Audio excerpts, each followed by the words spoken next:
En fait, parfois, ça me fait bizarre parce que j'ai l'impression d'être un magasin qui doit sortir des nouvelles collections souvent et réfléchir à la future création qui va fonctionner et qui va faire plein de ventes. Et ça me va pas en fait. Moi, à l'origine, c'est pas ça mon travail. Hello tout le monde, bienvenue dans cette nouvelle vidéo. Ça va être une vidéo qui change un peu d'habitude, mais j'ai envie de prendre le temps de discuter avec vous aujourd'hui et de faire un peu une vidéo à l'ancienne en mode introspection et notamment de vous partager un peu les difficultés que je peux avoir dans mon activité, les remises en question nombreuses que j'ai eues ces derniers temps. Je sais pas, j'ai envie de vous en parler un peu. Et c'est vrai que mes vlogs, c'est pas toujours l'endroit dans lequel je me sens pleinement à l'aise pour le faire pour plusieurs raisons, parce que j'ai peur de parler trop longtemps et je trouve que c'est pas forcément l'endroit pour le faire. Voilà, j'ai envie que mes vlogs ce soit des moments un peu plus tranquilles, un peu plus quotidiens, et évidemment j'ai envie de vous partager mes réflexions à l'intérieur. Mais il y a aussi des moments où j'ai envie d'approfondir les choses un peu plus librement et sans pression au niveau du temps surtout.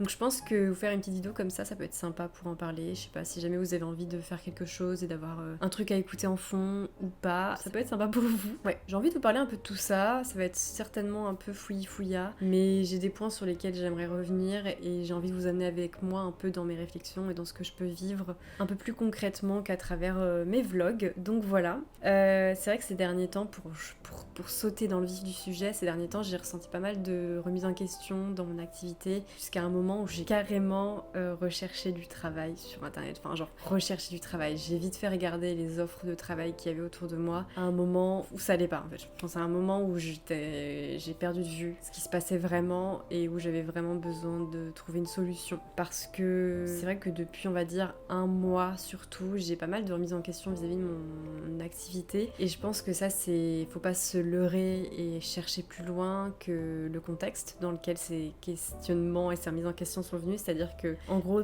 depuis quand je remets vraiment en question mon activité, depuis que j'ai déménagé et en gros depuis que mon activité a été complètement chamboulée parce que j'ai pas été en mesure de travailler autant que je l'aurais souhaité. Donc évidemment ça a des conséquences sur mon activité. Quand je peux pas travailler, j'ai pas de revenus. En fait, tout simplement, c'est tout aussi simple que ça. C'est un peu ce qui se passe pour moi en tant que freelance, illustratrice freelance. C'est comme tout repose sur moi de A à Z. Quand je peux pas travailler, il y a rien qui se passe et c'est le calme complet. Donc voilà, ça fait depuis environ un mois que mes revenus ils sont un peu sur zéro, on va dire, parce que j'ai pas encore sorti une nouvelle collection. Je suis en train de travailler là-dessus et ça va sortir dans une future nouvelle vidéo. Vous allez voir ça dans mon futur vlog. Mais en gros, je suis un peu à la bourre du fait de pas avoir pu travailler avec le déménagement et les 15 000 jours fériés qui sont arrivés pendant le mois de mai, comme tous les ans. Mais cette année, je l'ai vraiment ressenti. Et voilà, il y avait des enfants à la maison, et quand les enfants sont à la maison, c'est juste impossible pour moi de travailler. Donc en gros, ouais, le mois de mai, j'ai quasiment pas travaillé, et ça a été un peu compliqué du coup pour moi, parce que je me suis sentie complètement déconnectée de mon activité. Et aussi, j'ai eu l'impression que c'était le déclin complet de mon activité, parce que je gagnais pas d'argent, alors qu'en réalité, c'est juste que j'ai pas travaillé, j'ai pas pu mettre des choses en place pour gagner quelque chose. Et c'est ça aussi qui te rappelle un peu à la précarité de ton métier quand tu fais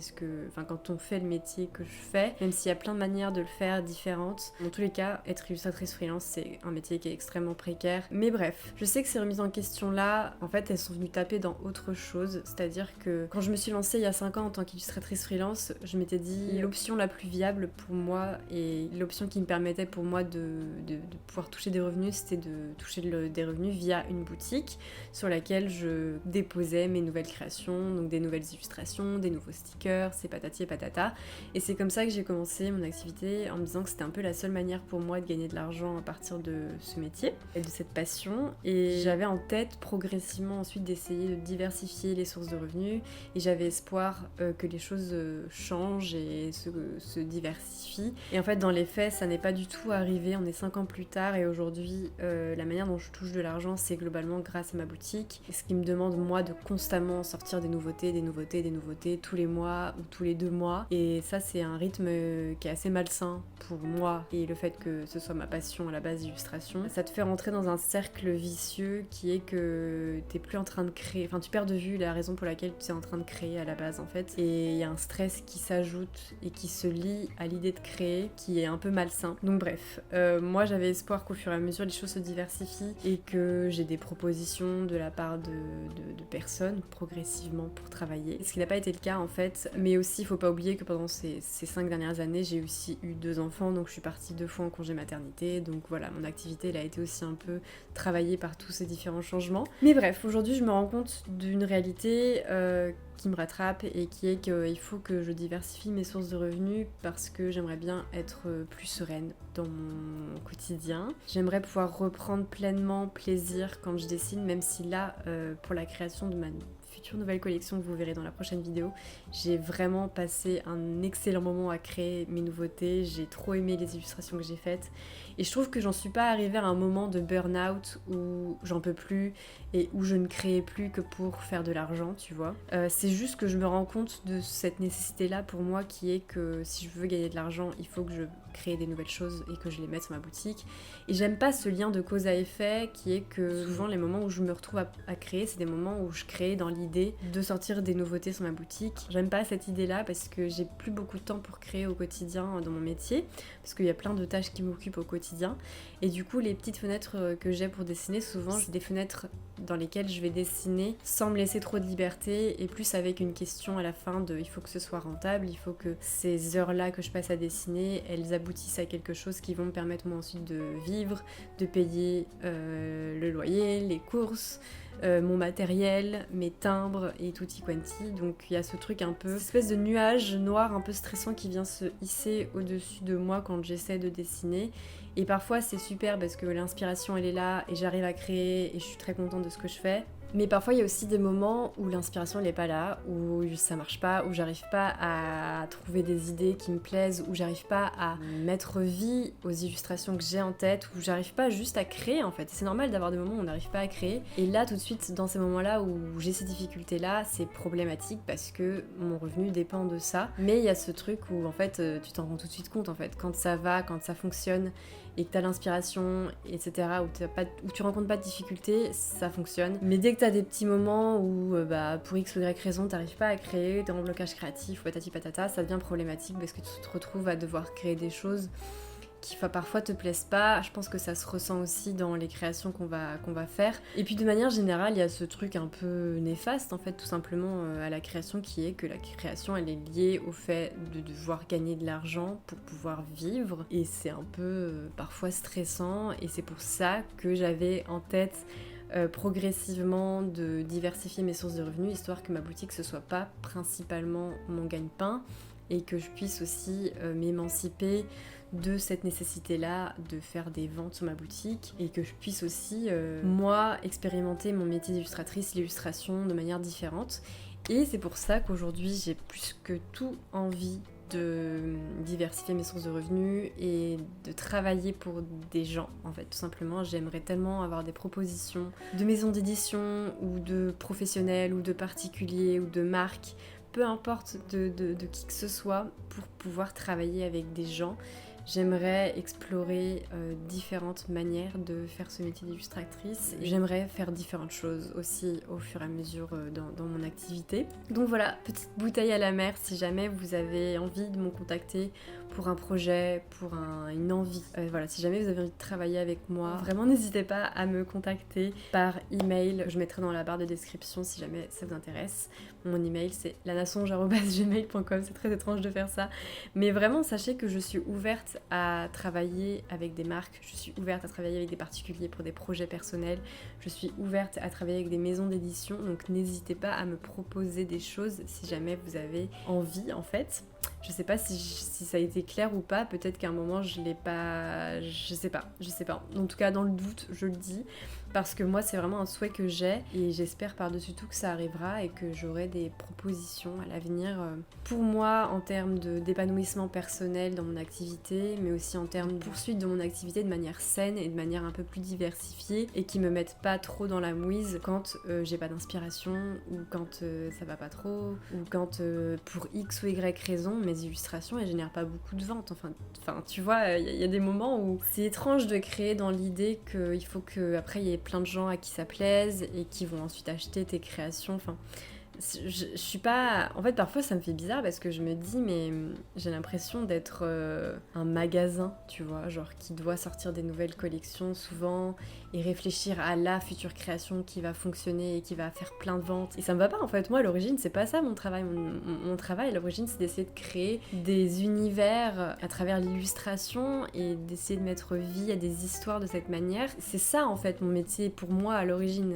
Et c'est pour ça que moi, j'aimerais bien aussi mettre au cœur de mon activité aussi la création d'univers, d'histoires, etc. Parce que c'est ça, en fait, que je veux faire avec mon métier à l'origine. Donc, c'est pour ça que j'aimerais travailler aussi pour des clients, en fait, tout simplement. Donc voilà, c'est mon souhait, je l'envoie dans l'univers, même si je crois pas trop en l'univers. J'envoie le message, je sais pas, ça se trouve parmi vous, quelqu'un serait intéressé ou aura des idées de projets à me proposer, je sais pas. Je voulais juste le dire en fait parce que c'est vrai que il y a une sorte d'enclenchement qui se met en place où je suis dans l'obligation de sortir des nouvelles collections fréquemment et ça me fait plaisir la plupart du temps et je prends beaucoup de plaisir là pour la nouvelle collection que vous verrez prochainement. J'ai pris énormément de plaisir à faire cette nouvelle collection, mais parfois j'aimerais remettre au cœur de mon activité ce pourquoi je fais cette activité et j'aimerais que mon activité ne se détourne pas en quelque chose qui n'est pas ce que je souhaitais à l'origine en fait. Et du coup il y a ce truc un peu étrange de c'est pas forcément ce que je veux in fine, mais c'est ce que pour le moment je suis un peu contrainte de faire si je veux pouvoir vivre de mon activité. Donc voilà, j'essaie de trouver le meilleur des deux mondes et d'essayer de vraiment prendre du plaisir et de faire des choses qui me parlent et créer un peu des histoires à partir de mes illustrations que je vais mettre sur ma boutique. Mais c'est vrai que parfois c'est compliqué, je vais pas mentir, parfois j'y arrive pas en fait tout simplement et pourtant c'est quand même ça qui va me permettre de gagner de l'argent, donc il faut que je le fasse, voilà, tout simplement. Mais bref, d'autres choses en fait qui font que ça a été un peu compliqué progressivement aussi au fur et à mesure que le temps est passé. C'est notamment le fait que depuis que j'ai commencé une activité, le coût de la vie a extrêmement augmenté dû à l'inflation en fait, tout simplement. Et du coup aujourd'hui je suis amenée à faire beaucoup plus de dépenses pour ma vie professionnelle, je paye beaucoup plus de choses et ça me coûte beaucoup plus cher aujourd'hui de vivre de mon activité qu'au début. Et c'est ça aussi qui rend les choses compliquées en fait, tout simplement, c'est que tout coûte beaucoup plus cher et que moi les prix de mes créations sur ma boutique, j'ai pas pu les augmenter non plus de manière très élevée en fait, parce qu'au bout d'un moment c'est ça aussi qui désincite les gens à acheter. Il faut réfléchir parfois en termes de est-ce que c'est plus intéressant d'augmenter tes prix ou est-ce que c'est plus intéressant de juste laisser tel quel parce que les gens commanderont plus si ça coûte pas non plus trop cher. Mais le coût de la vie a augmenté, les cotisations de l'URSSAF, le pourcentage des cotisations de l'URSSAF a augmenté, donc je suis aussi obligée de payer plus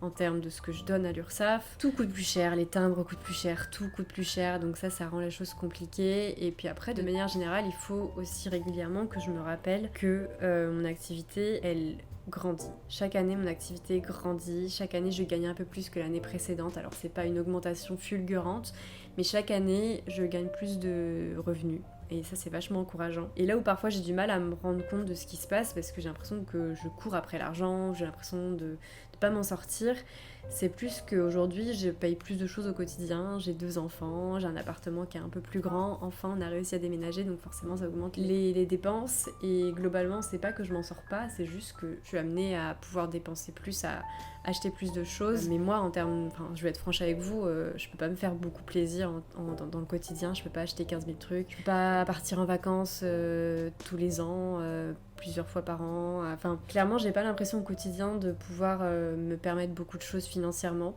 Et ça me va, je suis pas dans l'optique de dépenser beaucoup de choses, je suis pas dans l'optique de consommer, d'être une consommatrice ou quoi que ce soit. Mais c'est vrai que parfois j'aimerais pouvoir me faire un peu plus plaisir. Je sais plus ce que je voulais dire. Parfois il faut que je me rappelle de ce petit shift là qui est que c'est pas que je m'en sors moins, c'est que j'ai plus de dépenses, que le coût de la vie a augmenté, que entre-temps, depuis le début de mon activité, au début j'avais des aides de la CAF et ces aides de la CAF, elles sont finalement parties, donc je me suis retrouvée avec plus d'aide de la CAF, du coup moins d'argent disponible pour moi au cours du mois, parce que même si je gagnais plus qu'avant, du fait de ne plus avoir d'aide, ça faisait que j'avais moins d'argent dans le mois. Donc bref, c'est des ajustements qui se font, et c'est encore le début de mon activité, et j'essaie de me dire que j'apprends au fur et à mesure, et que ça va le faire, et que mon activité, c'est aussi une promesse pour le futur, j'ai espoir.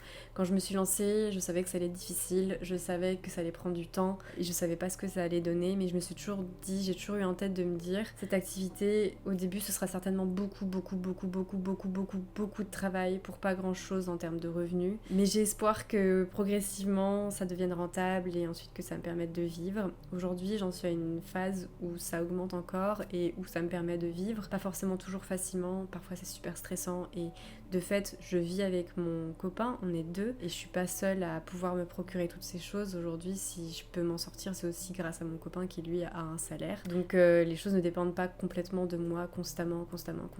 Après si j'étais seule j'aurais probablement pas d'enfants et j'aurais probablement moins de dépenses, mais n'empêche que c'est quelque chose qu'il faut aussi mentionner, c'est que ce que j'ai aujourd'hui c'est pas que moi. Je pense que c'est aussi important de vous rappeler que je suis pas seule et que je vis pas seule et que du coup ce que j'ai autour de moi, ce que je fais, ce que j'obtiens, etc. c'est quelque chose qu'on fait en commun avec mon partenaire. Et voilà, je pense que c'est quelque chose qu'il faut mentionner aussi parce que c'est aussi une sécurité pour moi, c'est-à-dire que s'il y a un mois où c'est compliqué, s'il y a un mois où je suis en retard, je peux aussi me reposer sur lui et ça c'est vraiment un truc qui m'aide énormément et qui fait que je suis certes en précarité du fait de mon activité, du fait de mon choix de métier, mais j'ai cette chance de pouvoir compter sur lui et du coup ne pas me retrouver à la rue si jamais je n'ai pas de revenus à un moment ou que voilà, comme je vous l'ai dit, je suis en retard. Donc voilà, en tout cas comme je l'ai dit, j'ai vraiment espoir que cette activité prenne de l'ampleur progressivement dans le futur. Et quand je dis que ça prenne de l'ampleur, c'est pas nécessairement d'avoir 15 000 abonnés, enfin à chaque fois je me dis ça et en fait j'ai plus que 15 000 abonnés, mais ce qui importe pour moi c'est pas le nombre de personnes qui vont me suivre, mais c'est plus les opportunités que je pourrais avoir dans l'avenir. Et comme je vous l'ai dit, moi mes souhaits, mon souhait le plus fort ce serait d'illustrer un livre plus tard ou de travailler pour des gens et de mener à bien leurs projets, de donner vie à leurs projets. C'est quelque chose que j'aimerais beaucoup faire et mon souhait concrètement ce serait surtout de pouvoir être un peu émancipée financièrement et de pouvoir être un peu plus sereine financièrement sur le long terme et ne pas être constamment dans son truc de un mois après l'autre à essayer de survivre chaque mois et à essayer de tenir le coup chaque mois, parce que pour le moment c'est un peu ce qui se passe. J'en suis encore à ce rythme de tenir chaque mois, espérer tenir le mois suivant. Et c'est un peu fatigant et c'est un peu stressant et voilà, bref, c'était une vidéo un peu particulière et voilà, je sais pas trop ce que ça donnera, si c'est intéressant ou pas, si ça sert à quelque chose ou pas, mais j'avais envie de le faire et j'avais envie aussi, je pense, de clarifier certaines choses. De mon côté, je vous retrouve dans un futur vlog où je vous montrerai notamment du coup ma nouvelle collection en espérant qu'elle vous plaise. Et on discutera des avancées de toutes ces réflexions et souhaits, je pense, du coup, dans l'avenir, à mesure que la vie se déroule et suit son fil. Donc voilà, je vous remercie pour tout et je vous dis à la prochaine.